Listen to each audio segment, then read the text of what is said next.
அன்பான நேயர்களே, இப்பொழுது நாம் எடுத்து வைத்துள்ள மூலிகை பொருட்களின் அளவுகளை பார்க்கலாம். தூதுவளை இலையை நேரடியாக பயன்படுத்தாமல் நன்றாக அரைத்து சாறாக எடுக்க வேண்டும்.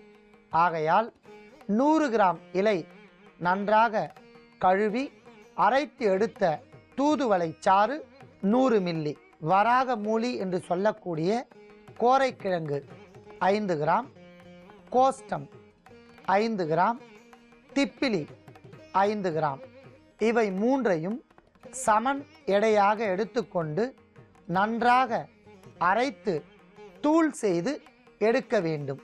இப்பொழுது கக்குவான் என்கிற நோயை முழுமையாக போக்குவதற்காக நாம் நெய் ஒன்றை தயாரிக்க போகின்றோம். அதற்காக 100 மில்லி நாட்டு பசு நெய்யை நன்றாக காய்ச்ச வேண்டும்.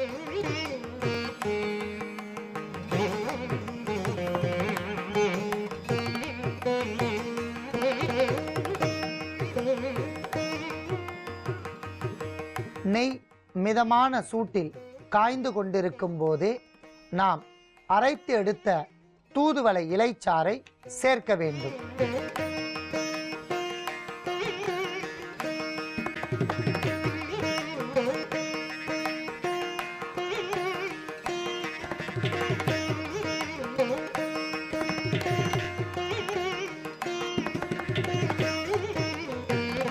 திப்பிலி, கோஷ்டம், கோரைக்கிழங்கு இவை மூன்றும் சேர்த்து அரைத்த பொடியிலிருந்து 5 கிராம்,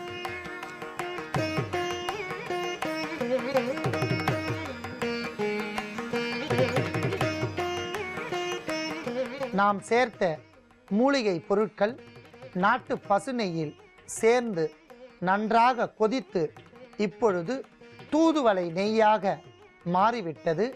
அதை நாம் வடிகட்டி எடுத்துக்கொள்ளலாம்.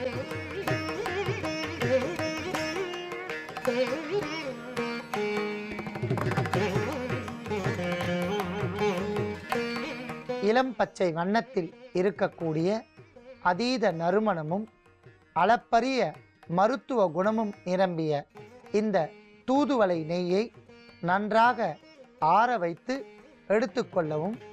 கக்குவான் என்கிற தொடர் இருமல் நோய் உடையவர்கள் இரவு வேளையில் உணவு முடித்துவிட்டு அரை மணி நேரம் கழித்து 5 முதல் 10 மில்லி அளவிற்கு நாள் ஒன்றிற்கு ஒரு வேளை மட்டும் இந்த நெய்யை குடித்து வந்தால் படிப்படியாக உடலில் இருக்கக்கூடிய கோழைகள் கரைந்து வெளியேறும். தொடர் இருமலாக வந்து கொண்டிருக்கின்ற கக்குவான் படிப்படியாக மறையும். தொண்டை பகுதிக்கு பல்வேறு வகையான இதம் ஏற்பட்டு நுரையீரலும் பாதுகாக்கப்படும். மிகவும் அற்புதமான எளிய முறையில் நாம் தயாரித்த இந்த மருத்துவத்தை நோய் உடையவர்கள் பயன்படுத்தி நோயின்றி வாழ வேண்டுகிறேன். அவன் அழகா தப்பிச்சு வருவான். உன் வேலை என்னவோ அத மட்டும் பாரு. புதக்குழியா இருக்கிற பாதைக்கு போக வேண்டாம்னு சொல்றேன், நீங்க கேட்க மாட்டேங்கிறீங்களே. எல்லாத்துக்கும் கடைசியா ஒரே ஒரு வார்த்தை சொல்றேன் அத்தை. தெய்வம் கொடுக்கறத யாராலையும் தடுக்க முடியாது. தெய்வம் கொடுக்க மறுக்கிறத யாராலையும் கொடுக்கவும் முடியாது. தங்கதுரைக்கான தண்டனை ஆண்டவனோட கைவசம் தயாரா இருக்கு. முடிஞ்சா நீங்க காப்பாத்திக்கோங்க. பிரியாணி பாத்திரத்தில் நெய், கடலை எண்ணெய், பட்டை, மராட்டி மொட்டு, கல்பாசி, ஏலக்காய், பிரியாணி இலை, வெங்காயம், பூண்டு, முந்திரி, பிரியாணி மசாலா, தக்காளி, கல் உப்பு, மஞ்சள் தூள், கொத்தமல்லி, புதினா சேர்த்து நன்கு வதக்கவும். பின்னர் மட்டன், தயிர், சிறிது தண்ணீர் ஊற்றி கலந்து அதனுடன் சீரகச் சம்பா அரிசி சேர்த்து கொதித்த பின் பச்சை மிளகாய், புதினா சேர்த்து இறுதியாக தம் போட்டு இறக்கினால் சுவையான கொங்கு நாடு வெள்ளை மட்டன் பிரியாணி தயார். இப்போ உனக்கு கால் உடைஞ்சிருக்கும். தனோ, பார்த்து சூதானமா நடந்துக்கோ. இந்த வீடு பயங்கரமான காடு மாதிரி, யாரு யாரு அழிப்பாங்கன்னே தெரியாது. அக்கா, இப்ப நான் என்னக்கா பண்றது? யோசிக்கவே யோசிக்காத. உன் புருஷன் தலையில நறுக்குன்னு 4 கொட்டு கொட்டி சம்மதிக்க வச்சிரு. புரியுதா? சரிக்கா. முதல்ல அந்த வேலையை பாரு. போ போ. செல்வி எங்க போயிருக்கான்னு சொல்லு.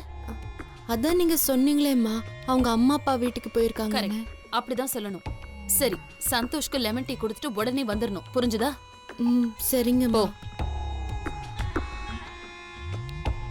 எப்படி? ஐயோ, உனக்கு கிரிமினல் மைண்ட் இல்லடி, நீயே கிரிமினல் தான் என் தங்கம். ஒரு நிமிஷம். இதோ வரேங்க. நல்ல லூசு குடும்பம்டாது, என்ன சொன்னாலும் நம்புதுங்க.